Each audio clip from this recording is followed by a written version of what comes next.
آج ہم بات کریں گے جو x chief minister Jammu Kashmir اور پارٹی چیف فاروق عبداللہ پہ جو ایک قاتلانہ حملہ ہوا تھا چند دن قبل جموں کے مقام پہ، ایک شادی کے مقام پہ، ایک شادی میں جو ہے ماربل مارکیٹ میں ہوا تھا، اس کے بعد کا ریئیکشن جو نیشنل کانفرنس کے ورکر ہوں، نیشنل کانفرنس کے جو ہمدرد ہوں، تو نیشنل کانفرنس کی ٹیم ہو یا یونٹ ہو، ان میں کیسا ہے، اس پر بات چیت کرنے کے لیے ہمارے ساتھ دو سینئر مہمان آج جو نیشنل کانفرنس کے سینئر لیڈر ہیں، جس میں ایک ڈاکٹر ریحان افضل صاحب جو سینئر لیڈر ہیں نیشنل کانفرنس کے ضلع ڈوڈا سے، اور ایڈوکیٹ مدثر زرگر ہیں، ان سے ہم بات کریں گے اور ان سے پوچھنا چاہیں گے کہ فاروق صاحب پہ، جو فاروق عبداللہ پہ، جس نے لانگ ٹائم سرو جو کیا ہے as a chief minister Jammu Kashmir میں، اور اس ملٹنسی میں یعنی 96 کے بعد جب انہوں نے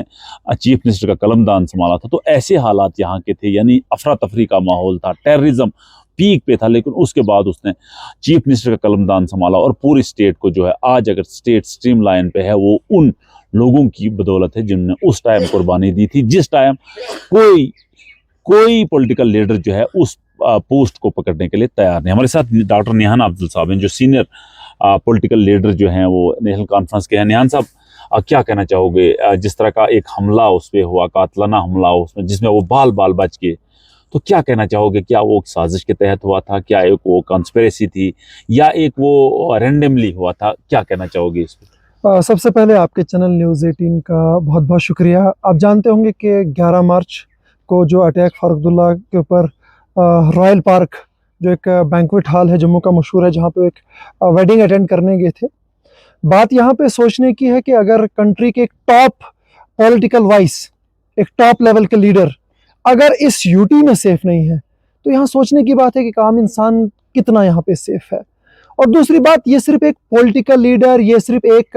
پارٹی کے سپریمو پہ اٹیک نہیں ہے، بلکہ یہ ڈیموکریٹک ویلیوز اور سول ڈسکورس جو ہے اس وقت پورے ملک کے اندر جو دیکھا جا رہا ہے اس پہ اٹیک ہے۔ مانا کہ آپ کی جو پولیٹیکل آئیڈیالوجی ڈیفرنٹ ہو سکتی ہے، آپ اس کو فائٹ آئیڈیا سے نہیں کرتے ہیں، وائلنس سے کرتے ہیں، مگر میں جب سے جوان ہوا ہوں پہلی بار میں نے جموں کشمیر کے اندر کسی اتنے قدور نیتا کے اوپر ایک عام طریقے سے، یعنی جس کو کہا جائے ٹاپ لیول کا سیکیورٹی لیپس، کہ اتنی بڑی شخصیت اور جن کے ساتھ جموں کشمیر کی رولنگ گورنمنٹ کے ڈپٹی سی ایم ہو، ایڈوائزر ہو، 4-5 ایم ایل ایز ہو، اور خود کی سیکیورٹی جو زیڈ گریڈ ہو، اس کو بریچ کر کے ایک انسان پستول لے کے اوور ایج 60+ سیدھے کنپٹی تک، یعنی اتنے نیئر رینج پہ پہنچ جانا، تو کہیں نہ کہیں سوال تو جموں کشمیر کی سیکیورٹی پہ اٹھتا ہے، اور کہیں نہ کہیں یہ سوال ہوم منسٹری تک جاتا ہے۔ آپ کہہ رہے تھے کہ اسٹیٹ میں اتنے زیادہ وائلنس ہو رہے تھے، مگر آج کے وقت جب سے یوٹی آئی ہے، یوٹی آنے کے بعد پہلگام اٹیک دیکھا گیا، آپ نے ریسنٹلی دیکھا، اور بھی بہت سارے ٹیررسٹ اٹیک جموں کشمیر کے اندر ہوئے، مگر سب سے بڑی دکھ دہی خبر یہ ہے کہ پولیٹیکل وائس پورے کنٹری کو ریپرزینٹ کرتا ہے، صرف ایریا کو نہیں، اور ان کے سامنے اگر ایک انسان سیدھے گن پوائنٹ پہ جا کے گولی چلاتا ہے تو جموں کشمیر میں یوٹی میں دیکھ سکتے ہیں آپ سیکیورٹی کس لیول کی ہے،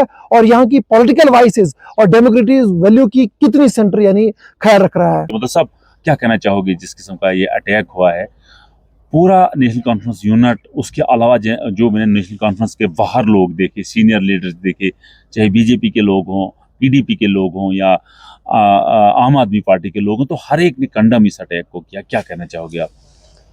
میں ملیسا اور ڈوڈا کی عوام کی طرف سے اس اٹیک کو کڑے الفاظوں میں جو ہے کنڈیمڈ کرتا ہوں، اور ان سبھی لوگوں کا شکریہ ادا کرتا ہوں، جموں کشمیر کے ہوں خواہ اور پورے ہندوستان کے جو سیکولر لوگ ہیں جنہوں نے اس اٹیک کو کنڈیمڈ کیا ہے۔ چاہے پارلیمنٹ میں آپ نے دیکھا اس طریقے سے ایک آواز فاروق عبداللہ صاحب کے فیور میں اٹھائی گئی، اور یہ ہر جگہ بتایا گیا کہ فاروق عبداللہ صاحب اگر جموں کشمیر میں سیف نہیں ہے تو عام آدمی بھی سیف نہیں ہے، لہٰذا اس میں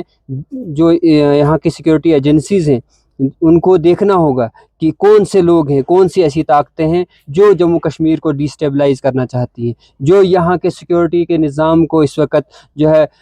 تہس نہس کرنا چاہتی ہیں، چاہے وہ کسی بھی مذہب سے تعلق رکھتے ہوں۔ ان کو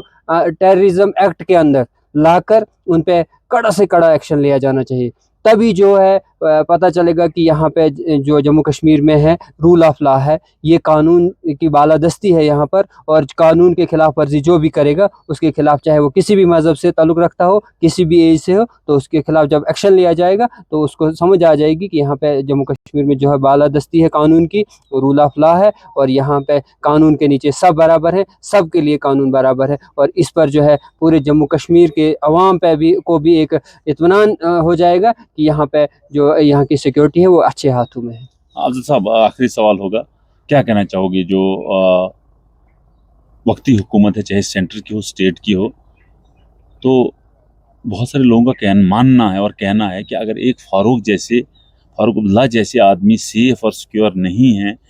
तो एक आम आदमी का क्या हाल होगा, इस पर क्या कहना चाहोगे? सबसे पहले मैं चाहूँगा जितनी भी एजेंसी सेंटर की स्टेट के अंदर काम कर रही हैं उनको यहाँ पे ऐसे जैसे अनासिर, बल्कि मैं टेररिस्ट माइंडसेट के लोग कहूँगा, जो इतनी बड़ी सुप्रीमो वीवीआईपी पर्सनैलिटी के नज़दीक जाके अगर गन पॉइंट पे अटैक करने का सोच सकते हैं, प्लान आउट कर सकते हैं, ऐसे लोग जो स्टेट के अंदर, यूटी के अंदर पीस और यहाँ की स्टेबिलिटी के लिए थ्रेटन है, इनको कहीं ना कहीं सामने लाना चाहिए, उखेड़ फेंकना चाहिए, ताकि जो मुदस्सिर साहब ने भी कहा यहाँ का पीस मेंटेन रहे। और मैं यहाँ पे शुक्रिया उन तमाम पार्टी और पॉलिटिकल आइडियाज़ का करूँगा जिनने फारूक अब्दुल्ला साहब के लिए आवाज़ उठाई स्टेट के अंदर, यहाँ तक कि जो कांग्रेस के जो वर्किंग प्रेसिडेंट इस वक्त सेंटर में है मल्लिकार्जुन खड़गे, जिनने पार्लियामेंट के अंदर आवाज़ उठाई। और बड़े दुखदाई तरीके से मैं एज ए बात यहाँ पे आपकी इस यानी पोडियम पे कह रहा हूँ कि अगर जम्मू कश्मीर के अंदर इतनी बड़ी पर्सनालिटी वीआईपी यानी जो यूनियन मिनिस्टर रहे हैं, जो कई बार यानी चीफ मिनिस्टर रहे हैं, और जिनके यानी पुत्र जो इस वक्त हैं जम्मू कश्मीर के चीफ मिनिस्टर यानी उमर अब्दुल्ला साहब हैं,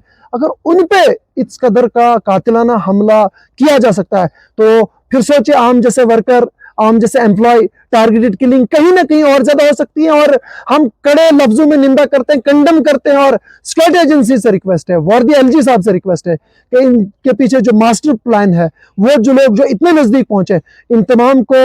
अब्रप्ट कर ले और इन तमाम को पकड़ के कड़ी से कड़ी सजा दी जाए, बल्कि इनको हैंग इन करना चाहिए, ताकि आने वाले दिनों में जम्मू कश्मीर के अंदर जो हालात खराब करने का सोच रहे हैं वो ऐसा ख्वाबो ख्याल में ना सोचें। मुदस्सिर साहब, आखिरी क्या सलाह आप देना चाहोगे सेंट्रल गवर्नमेंट को और स्टेट गवर्नमेंट को कि किस तरह के सिक्योरिटी अरेंजमेंट्स जो रखने होंगे? क्योंकि अगर इतने बड़े लोग जिनको एनएसजी के लोग हैं, जिनको स्पेशल एलीट फोर्सेस के लोग हों, तो अगर वो सेफ नहीं है, उनके लिए आप क्या सलाह देना चाहोगे, सजेशन? फिरदौस साहब, देखिए आपने देखा होगा कि जहाँ पे जो हमारी सेंट्रल गवर्नमेंट है उन्होंने बार बार क्लेम किया कि जम्मू कश्मीर के हालात जो हैं बिल्कुल बेहतर हुए हैं, और कुछ हमें ऐसा देखने को भी मिला काफ़ी टाइम से ऐसे हालात मतलब जो है वारदातें नहीं होती थी। मगर जब से ये 11 मार्च को हुआ है और ऐसे लीडर पर हुआ है जिसको हर मज़हब के लोग चाहते हैं और हर पार्टी के लोग चाहते हैं, और हर पार्टी का, अगर आपको किसी भी पार्टी का पॉलिटिकल वर्कर होगा वो फारूक अब्दुल्ला साहब को लीडर मानता है कि फारूक अब्दुल्ला साहब जो हैं एक अच्छे पॉलिटिशियन हैं, अच्छे लीडर हैं और एक सेक्युलर आदमी है, और एक जम्मू कश्मीर की सबसे जो मतलब टॉलेस्ट पर्सनैलिटी है इस वक्त की डेट में। और अगर उन पे हमला होता है, ये जम्मू कश्मीर के हर आम नागरिक पे हमला है। लिहाजा जिस तरीके से आपने देखा होगा 97 में भी फारूक अब्दुल्ला साहब की एक प्रेस कॉन्फ्रेंस के दरमियान जो है यहाँ पे रजौरी में हमला हुआ, वहाँ पे भी जो लोग थे। उसके बाद 2001 में जम्मू में हमला हुआ, एक वहाँ पे भी एक प्रोग्राम चल रहा था इंडियन एक्सप्रेस का, वहाँ पे जो हमला किया एबीवीपी के लोगों ने। और आज जो कमल सिंह जो जमवाल ने किया, इनको थारो इंक्वायरी की ज़रूरत है कि क्यों ऐसे लोग जो है यहाँ जम्मू कश्मीर में पनप रहे हैं, जो यहाँ के जो पीस को ब्रीच करना चाहते हैं। इस पर थारो इंक्वायरी की ज़रूरत है, और इस बार जो है सेंट्रल हुकूमत को भी और जम्मू कश्मीर की हुकूमत को भी, ये एलजी जो यहाँ पे एलजी साहब की हुकूमत है, उनको भी यहाँ पे दिखाना होगा कि जो है जम्मू कश्मीर में कानून की बालादस्ती है। अब बहुत बहुत शुक्रिया दोनों मेहमानों का बात करने के लिए, न्यूज़ 18 के प्लेटफॉर्म पे बात करने के लिए। हम उम्मीद करेंगे जिस किस्म का एक रेजनमेंट और रोष, चाहे नेशनल कॉन्फ्रेंस के वर्कर हों, चाहे वो डिस्ट्रिक्ट लेवल के वर्कर्स हों या स्टेट लेवल के वर्कर्स, चाहे उनके स्पोक्समैन हों, उनमें जिस किस्म का रेजनमेंट है फारूक अब्दुल्ला साहब के अटैक के बाद कि अगर इस किस्म के लोग अनसेफ हैं स्टेट में, तो एक साइड अगर सेंट्रल गवर्नमेंट जो ये दावा कर रही है, जो ये वादा कर रही है कि हमने हालात को जो है पटड़ी पे लाने के लिए दिन रात एक किया है, और यहाँ पीस, स्टेबिलिटी, यूनिटी, डाइवर्सिटी को कायम करने के लिए हमने जो है बहुत कदम उठाए हैं। वीआईपीज जो हैं, जिनको एनएसजी कमांडोज हैं, जिनको नेशनल सिक्योरिटी गार्ड दी गई है, अगर वो सेफ नहीं है तो आम आदमी यहाँ का कैसे सेफ होता है? ہو سکتا ہے، یہ ایک سوالیہ نشان چاہے لوگوں کا کہنا کہ اس میں ایک انکوائری ڈیپتھ انکوائری ہونی چاہیے۔ نیٹ ورک 18 کے لیے فردوس کھانڈے، ڈوڈا سے۔